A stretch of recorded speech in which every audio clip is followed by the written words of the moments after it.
Hello, welcome back to Psychology Unedited with Dr. Sarah Wesh. Today we're going to be talking about should statements. And if you are the kind of person who holds yourself to high standards, who carries a lot of anxiety, who maybe puts too much on your plate, I think this will be a really useful concept to talk about. Should statements are really simple. They're just any sentence that we say about ourselves that contains the word should, like, oh, I should go running more, or I shouldn't have eaten that donut. Oh. And the thing with should statements is two-part. One, should statements tell us about our goals, but they tell us about our goals in a really critical way because there's always sort of an invisible ending to a should statement. Like, I shouldn't have eaten that donut, but I'm a pig. And I should go running more, but I'm lazy, right? And you may notice if you start to listen to yourself that if you're the kind of person who has a lot of anxiety or has a lot of perfectionism, that you use a lot of should statements, right? I work a lot with young mothers, and I definitely hear a lot of should statements out of my young moms. I shouldn't have yelled at my son. Well, hey, none of us want to yell at our kids, right? But when we say it in that way, I shouldn't have yelled at my son, there's an invisible ending there, which is, but I'm a bad mom. Right? And none of us need to be feeling that way, right? So I'm going to talk to you today about how do we change that kind of thinking, right? Should statements, the one thing I like about should statements is that they're really easy to recognize. You'll hear yourself using the word should or should have or shouldn't have, and you can catch yourself, and I want you just to rewrite it, and I'm going to give you a simple strategy for rewriting your should statements. So instead of saying, I shouldn't have yelled at my son, I think it's more useful to say, I don't want to yell at my son, right? That may not sound like a very big difference to you, but here's the deal. If we can acknowledge that there is a goal there, the goal is I don't want to yell at my son, we can acknowledge that goal there in a more neutral way. I don't want to yell at my son, right? So instead of thinking I shouldn't yell at him, but I'm a bad mom, we're thinking I don't want to yell at him.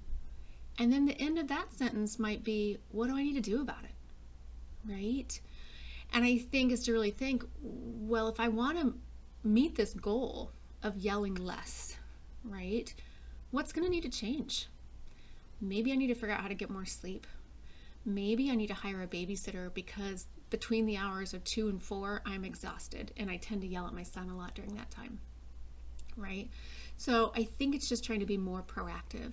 The other thing that changing the sentence can do is really let you test the truth of it, right? So if I say, oh, I shouldn't have eaten that donut, and I change it to, I wish I hadn't eaten that donut, I can ask myself, is that true, right? Maybe it was a delicious donut, right? And you know what? Maybe I feel like I shouldn't eat that donut, but it was really good and I'm glad I had it, right? Or maybe I change it to, I wish I hadn't eaten that donut, and I go, you know what, that's true. I really wish I hadn't eaten that donut, right? But now instead of calling myself a pig or really blaming myself, I'm going to say, I wish I hadn't eaten that donut.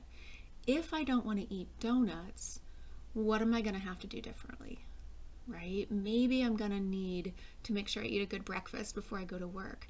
Maybe I need to not go into the break room because there's someone who's always bringing donuts in. Right? And so I think changing out of that should statement, changing it to I wish that or I want to, lets it be more neutral, lets it be more proactive. It really lets you test to see whether or not the statement is actually true, right? I should go running.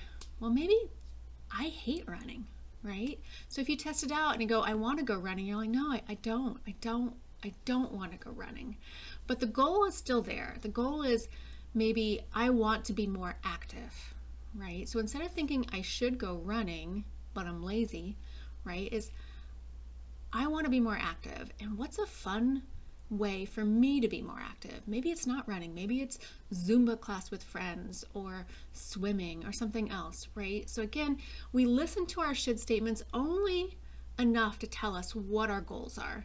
And then we change them from should to I want that, or I don't want to, or I wish that, right?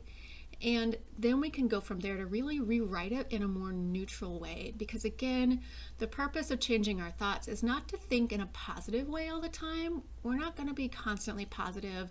And honestly, if you feel like an anxious person, your positive thoughts aren't going to feel very true. So it's just about transforming it into something more neutral.